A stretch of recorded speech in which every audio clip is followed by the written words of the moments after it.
SMPS क्या होता है और ये क्या काम करता है। तो दोस्तों आज की वीडियो में हम यही बात करने वाले हैं। तो दोस्तों एसएमपीएस का पूरा नाम होता है switch mode power supply.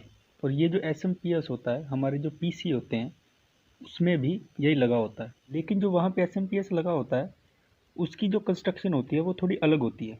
Working in दोनों की सेम ही है। तो आखिर दोस्तों ये एसएमपीएस क्या है और ये क्या काम करता है। तो दोस्तों आजकल इंडस्ट्रीज़ में जितनी भी मशीनें लग रही हैं और उन मशीनों में आपको जो है पीएलसी जो है ज़रूर मिलेगी। ज़्यादातर जो हमारी पीएलसी होती हैं वो 24 वोल्ट डीसी पे वर्क करती हैं। केवल पीएलसी ही नहीं, और भी बहुत जगह पे जो एसएमपीएस का यूज़ है बहुत ही कॉमन है।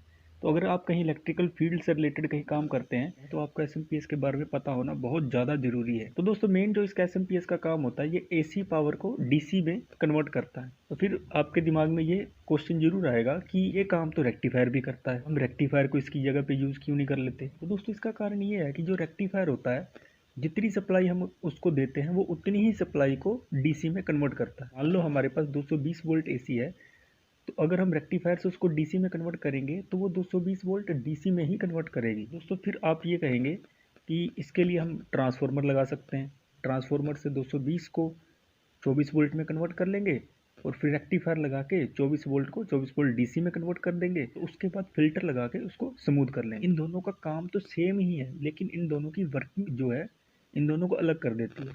एसएमपीएस के जो वर्किंग है, जो उसमें पार्ट लगे हुए हैं, उसके बहुत ज़्यादा फ़ायदे मिल जाते हैं।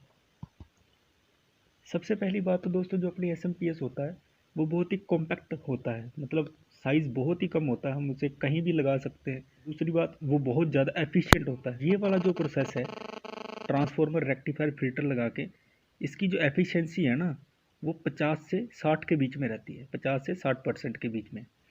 और जो अपना एसएमपीएस है उसकी जो एफिशिएंसी है वो 90% तक निकल जाती है। मतलब अगर हम कोई अपना लोड चला रहे हैं, कोई अपना इक्विपमेंट चला रहे हैं, तो अगर हम उसको एसएमपीएस से चलाएंगे, जो हमारा इक्विपमेंट है अगर वो 100 वोट कंज्यूम करेगा तो उसको हम 100 वोट ही देंगे। लेकिन अगर हम ट्रांसफार्मर रेक्टिफाइड फिल्टर लगाएंगे, अगर उसे 100 वोट चाहिए तो हमें 200 वोट देना होगा। 200 वोट इसलिए देना होगा क्योंकि 50 से 60% की इसकी एफिशिएंसी है, और बाकी का जो 100 वोट है वो लॉसेस हो जाएंगे। इंजीनियरिंग में भी हमने पढ़ा है जो पावर सप्लाई होती है दो टाइप की होती है, लीनियर पावर सप्लाई और स्विच मोड पावर सप्लाई।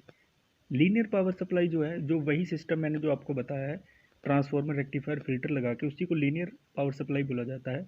और स्विच मोड पावर सप्लाई होती है जिसमें सब कुछ जो है कॉम्पैक्ट साइज में हमें मिल जाता है। तो दोस्तों आपने जान लिया कि हमें एसएमपीएस से क्या क्या फ़ायदे मिल जाते हैं और हम इसको क्यों यूज़ करते हैं। तो चलिए दोस्तों अब हम इसके कनेक्शन के बारे में बात करते हैं। तो दोस्तों आप इस इमेज में देख रहे हैं वो पॉइंट जो दिए गए हैं लाइन और न्यूट्रल के, और बीच में एक अर्थिंग का पॉइंट दिया हुआ है, और साइड में अपने को आउटपुट के लिए दो पॉइंट दिए हुए हैं, पॉजिटिव और नेगेटिव। और एसी इनपुट जहाँ पे लिखा हुआ है लाइन और न्यूट्रल, वहाँ पे हमें फेज़ और न्यूट्रल कनेक्ट कर देना है। जब हम फेज़ और न्यूट्रल को कनेक्ट कर देंगे और सप्लाई इसमें जाएगी तो अपने को 24 वोल्ट डीसी हमको मिल जाएगी। तो दोस्तों इसके कनेक्शन जो होते हैं वो इतने डिफ़िकल्ट नहीं होते हैं, मेन इसकी वर्किंग के बारे में हमको पता होना चाहिए। तो चलिए मैं उम्मीद करता हूँ कि आपको एसएमपीएस क्या होता है इसके बारे में पता चला होगा। और अगर आपको इस वीडियो से रिलेटेड कोई डाउट रहता है या आपका कोई क्वेश्चन रहता है या आप चाहते हैं कि किस टॉपिक के ऊपर वीडियो बनाएं तो आप हमें कमेंट ज़रूर करें।